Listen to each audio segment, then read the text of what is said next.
भाई आज के जमाने में सब ट्वीट पढ़ लेते हैं। कैसे पत्रकार हो जो ट्वीट नहीं पढ़ा उनका तुमने? कम से कम सुबह अगर आपने ट्वीट पढ़ लिया होता उनका, तो शायद ये सवाल आप नहीं पूछते। इतना लेट मत चलो। समाजवादी पार्टी के अध्यक्ष अखिलेश यादव कैमरे पर जिनके ट्वीट को लेकर पत्रकारिता का ज्ञान दे रहे थे, उनका नाम है मायावती।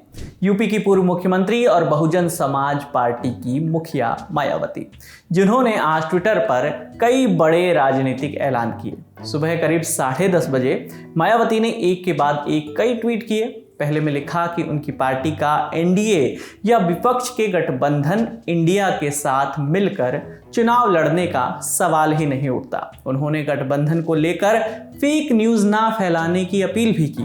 पहले ट्वीट में उन्होंने एनडीए और विपक्ष के गठबंधन इंडिया को एक जैसा बताते हुए ऐलान कर दिया कि अब वो गठबंधन में चुनाव नहीं लड़ेंगे। अगले ट्वीट में उन्होंने बताया कि इस साल होने वाले 4 राज्यों के विधानसभा चुनाव और अगले साल लोकसभा चुनाव जो हैं वो अकेले ही लड़ेंगे। इसके बाद एक और ट्वीट उन्होंने चस्पा किया जिसमें मकतूब था कि बीएसपी से गठबंधन के लिए सभी पार्टियां व्याकुल हैं और ऐसा ना करने पर विपक्षी दल खिसियानी बिल्ली खंबा नोचे की तरह भाजपा से मिलीभगत का आरोप लगाते हैं। तो ये वो ट्वीट थे जिसके बारे में अखिलेश बात कर रहे थे। संयुक्त विपक्षी गठबंधन इंडिया की बैठक से ठीक एक दिन पहले मायावती ने इंडिया और एनडीए दोनों से किसी भी तरह के गठजोड़ से इनकार कर दिया है। देश के पॉलिटिकल कॉरिडोर में पिछले कई दिनों से बात हो रही थी कि मायावती जो हैं वो जल्द ही इंडिया गठबंधन में शामिल हो सकते हैं। इन चर्चाओं को और बल तब मिला जब 22 अगस्त को बीएसपी सांसद दानिश अली पटना में नीतीश कुमार से मिलने पहुंचे। इस मुलाकात की उन्होंने तस्वीरें भी ट्विटर पर शेयर की थी, लेकिन 30 अगस्त के दिन मायावती के बयानों ने उनके गठबंधन में शामिल होने की चर्चाओं को गलत साबित कर दिया है। अब जब मायावती अपनी चुनावी योजनाओं की तस्वीरें लगभग साफ कर चुकी हैं, तो उन पर सियासी हमले भी शुरू हो गए हैं। कांग्रेस के प्रवक्ता सुरेंद्र राजपूत ने 30 अगस्त को एक बयान जारी करके कहा कि मायावती इंडिया गठबंधन में शामिल न होने की बात कर रही हैं, लेकिन हमारी तरफ से उन्हें कोई प्रार्थना पत्र नहीं दिया गया कि वो हमारे साथ आएं। सुनिए। इंडिया गठबंधन ने या कांग्रेस पार्टी ने कोई प्रार्थना पत्र नहीं दिया है मायावती जी को कि आप हमारे गठबंधन में आइए। वो दलित की नहीं, दौलत की बेटी हो गई हैं। जिस तरफ दौलत है या जिस तरफ स्वार्थ है, उस तरफ मायावती जी जा रही हैं। उनको शुभकामनाएं। आज की डेट में आप अपनी पार्टी के नेताओं को नहीं रोक पा रही हैं मायावती जी। इमरान मसूद भी छोड़ करके चले गए। धीरे धीरे आप बुआ और भतीजे की पार्टी ही रह जाएंगी खाली। देश में दलितों के वोट का सौदा अब नहीं होगा। आरक्षण विरोधियों के साथ आपका गठबंधन खुले रूप से दिखाई दे रहा है। कुछ इसी तासीर वाला बयान आरजेडी अध्यक्ष लालू प्रसाद यादव ने भी दिया, वो भी सुनिए। मायावती जी को साथ लाने की कोशिश हो रही थी, अभी ट्वीट करके वो कहीं कि हम नहीं साथ में रहेंगे इंडिया के।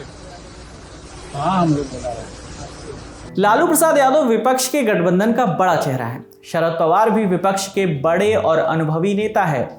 उनका अंदाज ये है कि मायावती अभी भी बीजेपी के संपर्क में हैं। दूसरी ओर योगी सरकार में मंत्री रह चुके मोहसिन रजा कह रहे हैं कि मायावती को बड़ा दिल रखकर एनडीए के साथ आ जाना चाहिए।